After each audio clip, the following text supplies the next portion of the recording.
Hello everyone, my name is Rudraksha Chouhan, and in this video I will demonstrate several cryptography concepts using the CrypTool 2.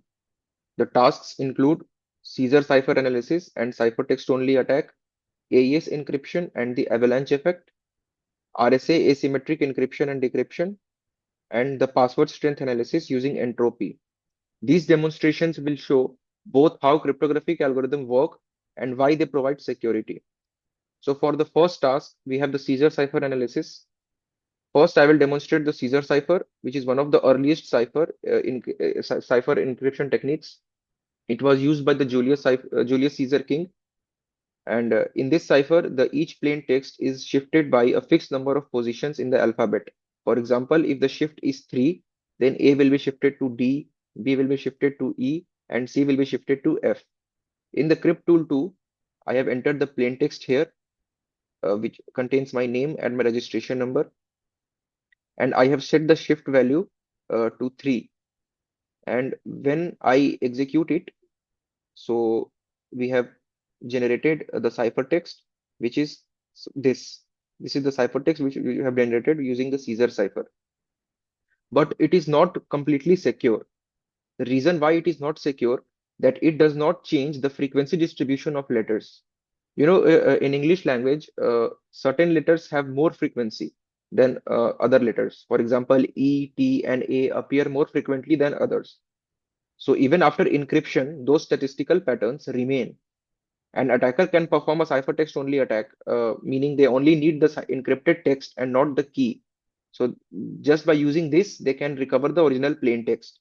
So using the CrypTool Caesar analysis tool, the software tests all the possible shifts and uses the frequency analysis to identify which output resembles English the most. So for example, here, one second.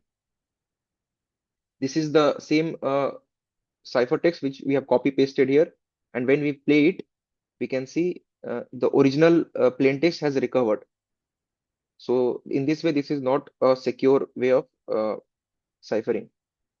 So next up, we have AES visualization, and AES means the Advanced Encryption Standard, which is a modern symmetric key encryption algorithm, which is widely used to secure sensitive data. Unlike simple ciphers, AES perform multiple rounds of complex operations such as substitution, permutation, mixing, key addition, etc. So for the plain text part, I have entered my registration number here. And now I run the AES encryption and observe the hexadecimal ciphertext value. Okay, so here is the generated ciphertext. And now I have run this. And for the avalanche effect, I change only one digit of my registration number. So let's just change this 8 to 9. And now when we play it, we can see the entire ciphertext has been completely changed. So this is what we call as the avalanche effect, which means that a small change in the input produces a large and unpredictable range in the output.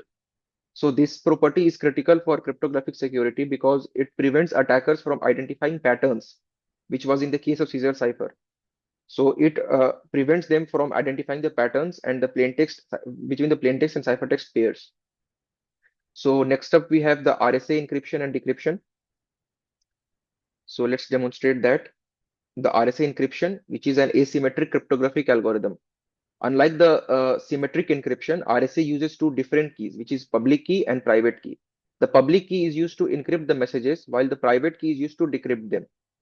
First, the cryptool generates the RSA key using two large prime numbers called P and Q. Here are those two prime numbers. And the two exponents E and D, E which is a public exponent, and D which is a private exponent. Together they form the key pairs, which is public key E comma N or private key D comma N. So let's see how it works. So RSA has also a signing verification cycle, which is used to prove that a message really come from a specific sender and was not modified. So first, the sender uses their private key to create digital signature, which is what is the signature? The signature is m to the power d mod n, where m is the message, d is the private key, and n is the modulus. only the owner of the private key can create the signature, and when the receiver checks it using his public key. So in a nutshell, what happens is that in RSA, two keys are used. One is the public key and other is the private key. For encryption, the sender encrypts the message using the receiver's public key, and the receiver decrypts it using their private key. But for digital signatures, the process is reversed.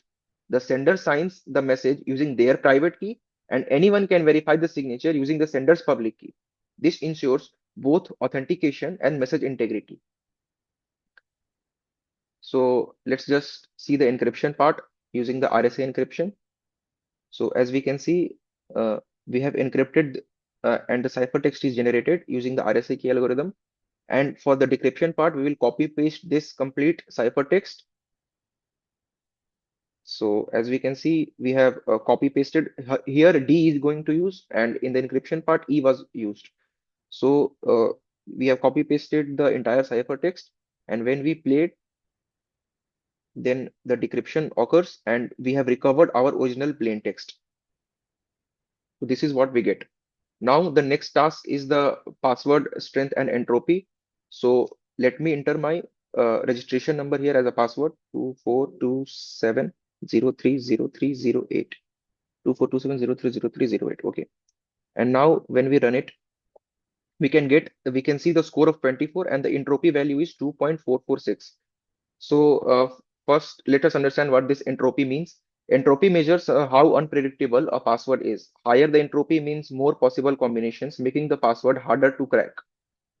So this, when I entered my registration number here, I can get the score of 2.446. So if I mix it with some symbols, and then we can see by adding just one symbol, the entropy value is increased to 2.644 and the score is 87. And if I enter my name as well, then we can see the combination of letters, symbols, and number. We can get the score of 100, and the entropy value also increases to 3.784. So the bit strength or entropy measures the unpredictability of a password. A higher entropy means that there are more possible password combinations. But in brute force attack, an attacker only tries the possible combinations until the correct password is found. As the bit strength increases, the number of possible combinations grows exponentially, making the brute force attack take significantly longer amount of time. So therefore, the passwords with higher entropy are much more secure than the passwords with lower entropy.